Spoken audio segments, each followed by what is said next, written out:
बिस्मिल्लाहिर्रहमानिर्रहीम नहमदुहु व नसल्ली अला रसूलिहिल करीम। हमारा आज का मौजू है हाथ पाँव की जलन या सीने की जलन।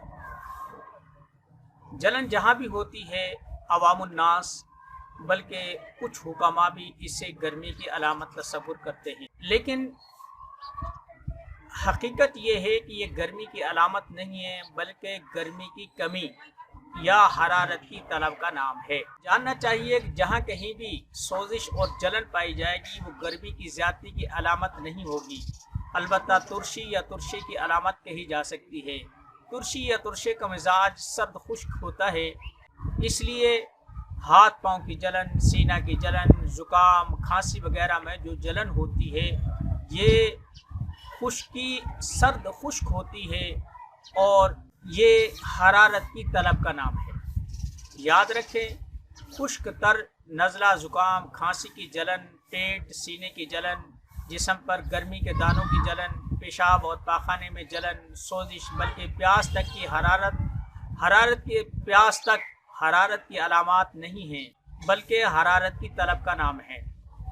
इनके इलाज में कभी भी दाफ़े हरारत और ठंडे मशरूबात इस्तेमाल ना करें बल्कि गर्मी पहुँचाएँ, गर्म तर अद्वियात या कहवा इस्तेमाल करें। इंशाअल्लाह ये अलामात दूर हो जाएंगी। मसलन शुगर के जो मरीज़ होते हैं उमूमी तौर पर वो पाँव की जलन की शिकायत करते हैं। वो कहते हैं हम सर्दियों में भी अपने पाँव बाहर निकाल कर सोते हैं।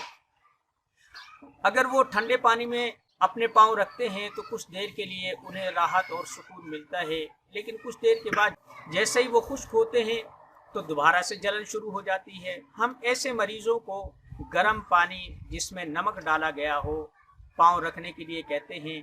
तो इंशाअल्लाह इस तरीके से जो भी आदमी गर्म पानी में पाँव रखेगा कि पाँव की जलन दूर हो जाएगी। और ये एक मुजर्रब और आज़मूदा नुस्खा है। जिसके हाथ पाँव में जलन हो, सीने में जलन हो, वो गर्म खुश्क या गर्म तर अशिया का इस्तेमाल करें। इंशाअल्लाह ये अलामात दूर हो जाएंगी। अगर हाथ पाँव की जलन, सीने की जलन, नज़ला ज़ुकाम की जलन है तो वो लौंग दालचीनी का कहवा इस्तेमाल करें। इंशाअल्लाह अज़ीज़ इससे बहुत ज़्यादा फ़ायदा होगा। वमा अलैना इल्लल बलाग।